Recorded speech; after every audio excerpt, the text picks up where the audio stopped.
Enzo Recto, kalaban ang katiwalian at kasinungalingan, kakampi sa katotohanan at kabutihan. Grabe mga kabunyog, matindi ngayon ang gantihan ni Topacio at Congressman Dan Fernandez. Na nauwi na po sa demandahan dahil po mga kabunyog, nag-umpisa lang ito nang masupalpal itong si Topacio ni Dan Fernandez dahil sa hindi tamang pagpapayo kay Cassandra Ong. Anyway, lumaki itong awayan na ito ni Dan Fernandez at Topacio at ito na nga po, nauwi na sa demandahan. Anyway, ano po ba ang nangyari? Panoorin po natin itong mga kabunyog. This is a verified complaint. A copy is right now on its way to the House of Representatives. This is an ethics complaint against Congressman Danilo Ramon S. Fernandez, more popularly known as Dan Fernandez or Attorney Google. Anyway, this is for certain conduct unbecoming of a member of parliament, unparliamentary conduct, which were committed during the hearings of the Quadcom.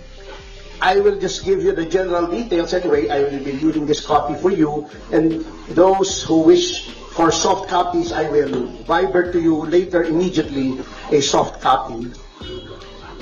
If you recall, noon pong nililitis o dinidinig yung tungkol sa mga pogo, tinatawan ko po roon.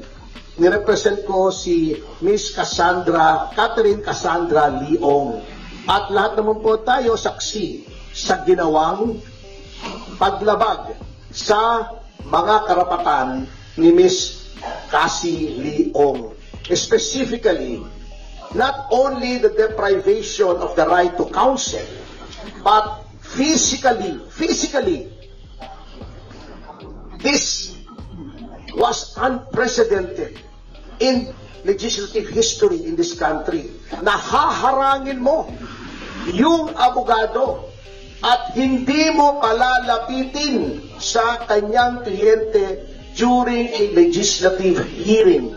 Sapagkat ang karapatan na magkaroon ng abogado upang makipagsangguni ang isang testigo sa legislative hearing ay ginagarantiya ng walang iba kundi ng ating saligang batas.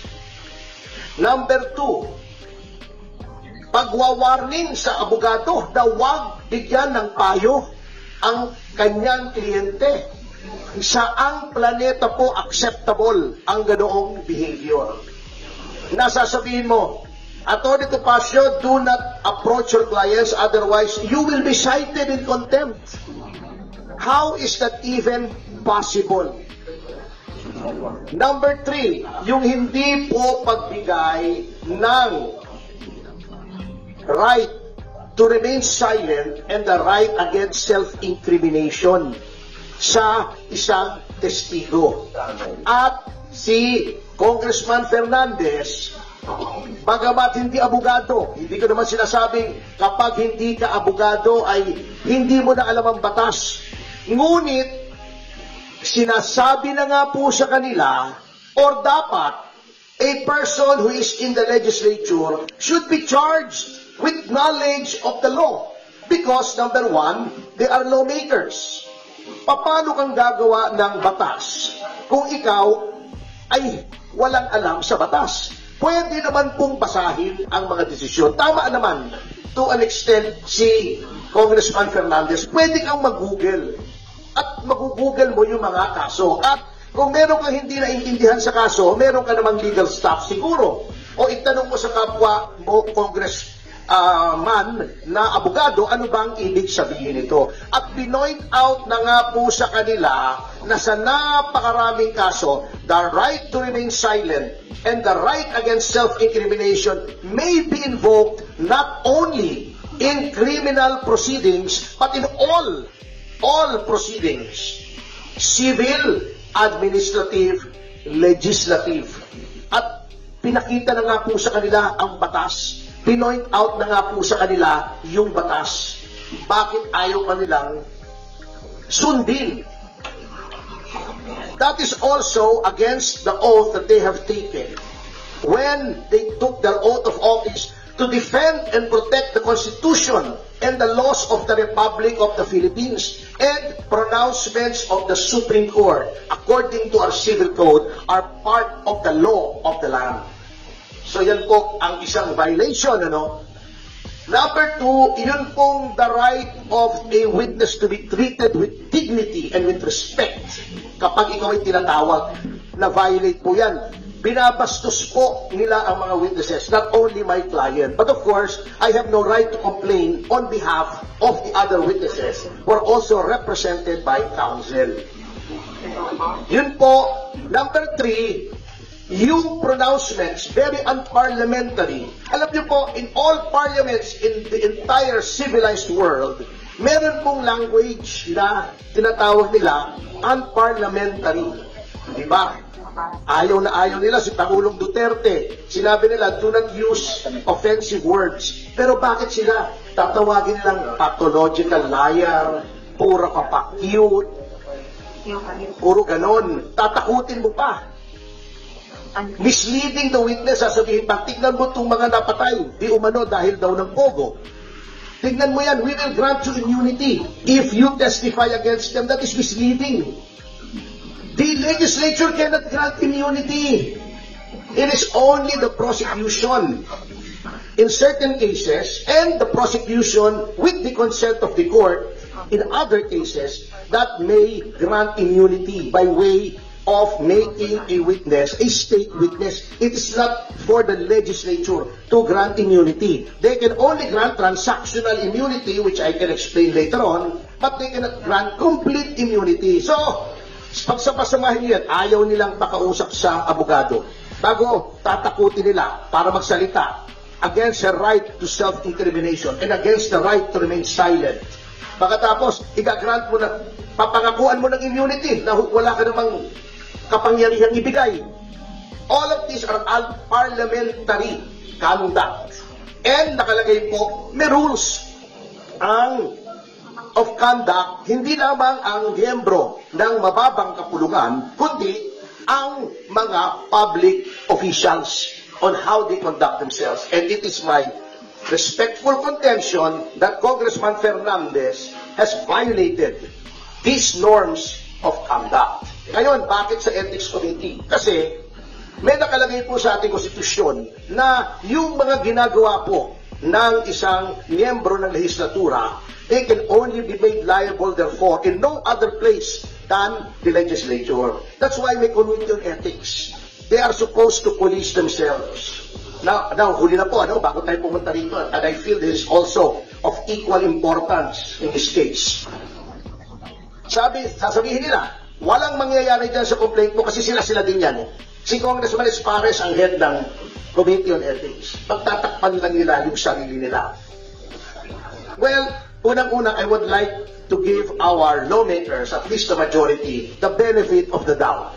Although I doubt the benefit. Ngunit, by doing this, I want to prove two things. Number one should not sit idly by while the rights of persons are being trampled upon by the legislature. Dapat may magreklamo dito. Otherwise, gagawin nilang palagi yan sa lahat ng witnesses. Notwithstanding the caveat of the Supreme Court in Ong versus Senate Blue Ribbon Committee, which by the way, I argued before the Supreme Court, which says that all witnesses must be given due process. Bina-violate na po nila yan. Number two, by filing this, I want to hold a mirror up to our honorable congressmen. Tignan nga po natin, tignan nyo ang sarili nyo, kung anong ginawa nyo sa mababang kapulungan, which is supposed to be an august body, which is supposed to be populated by honorable men and women, kaya nga honorable ang tawag sa inyo eh. Are you really honorable? Are you really august? Kaya nyo bang ipolis ang inyong ranks?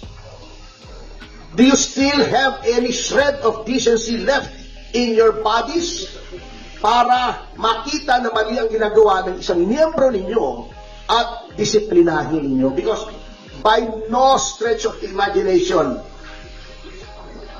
is such conduct exhibited by Congressman Fernandez allowable or should be countenanced or tolerated? So will file an ethics complaints against you for conduct unbecoming and violations daw po sa rights ng witnesses sa Sicasio and yung mga improper remarks nyo po against Attorney Topacio. Your comment? Well, karapatan po niya yan. Pagbigyan po natin at tihil naman po dito sa Kongreso yan.